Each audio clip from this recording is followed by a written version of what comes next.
There's an unbelievable Segula. It's a difficult Segula to do. It's primarily for men, but the blessing that comes from it is quite great. So let's take a look at what we have here.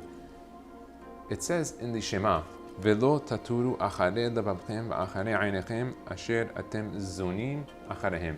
That a person should not go after his eyes or his hearts and his eyes and gaze after things that he should not look at. And primarily it's immorality that this is speaking about.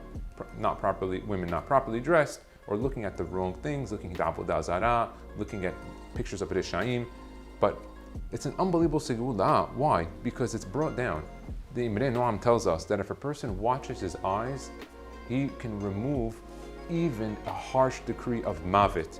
And instead of mavet, by watching his eyes, they're going to make him rich. How did that work? The Imre Noam told us an unbelievable thing. He said that let's say there's a gezerah of mavet on the person. And mavet, death, can also be without dying. A person could lose his money and ani chashub commit. So it says, if there's a gezerah of mavet, and a person watches his eyes and closes his eyes, and he protects his ayin, what do? They take the ayin that he protected his eye, and they add it to the word that they already had decreed the mavet, and they put it into the word and make from mavet the word ma'ot. Ma'ot is coins and money. And the Hachamim tell us, and the Noam teaches us, that if you protect your eye, you put the ayin inside of the mavet, and you're going to get ma'ot. So a person can have a decree of death on him, and by protecting his eyes from looking at the wrong things, he ends up not only removing the death, but also becoming wealthy and successful. Furthermore, why does it make a person rich if he's going to protect his eyes? What's the connection between? One is a financial material, and the other thing is not even material. It's just looking. There's actually no touching there. So why would one be connected to the other? Take a look at this. It says, use the word zan. Zan. Now obviously zan can mean one thing in regards to arayot, but here we're talking about satisfaction. When a person looks at something that he's not supposed to, he may get a satisfaction from it. That satisfaction he's got to pay a price for, but that's all spiritual. There's nothing materialistic about it, and that costs him money. It takes away from his parnasah, because he did everything midah keneged midah. There's always something that a person is looking at the wrong things. That difficulty of holding back will give him more parnasah.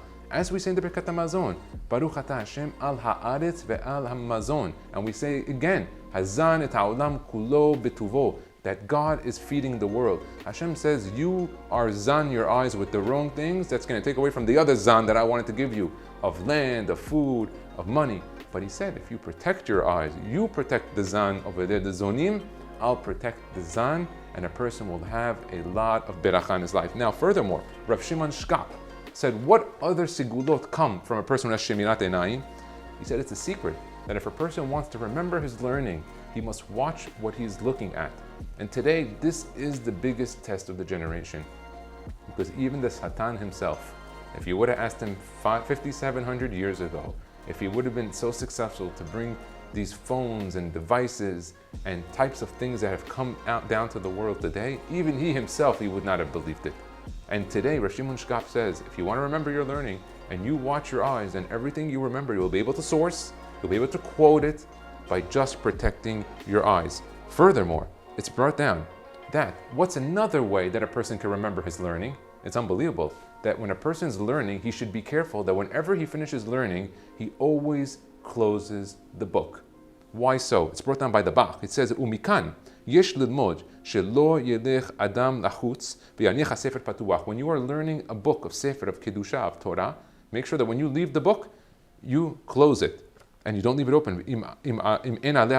If there's nothing to cover, a paper or something on top, or a tablecloth, it was not only talking about a Sefer Torah. Don't say it was only when they took out the Sefer Torah from the Hechal. It was talking about even learning books. The Huadin Lish'ar Sefarim. And if I found another source that said, V'yadua lechachamenu ha'emet sheyesh malach echad nikra shed shin dalet.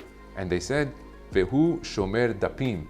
The Shin Dalet was the one who watches the page. That was the name of the Malach. Al mi shemaniach sefer patuach v'yetzeh shemechakeach talmudo. So how else could you remember? When you're learning, close the book. I can tell you how many times I've seen people learning and leave their books open, and I've paid attention to this.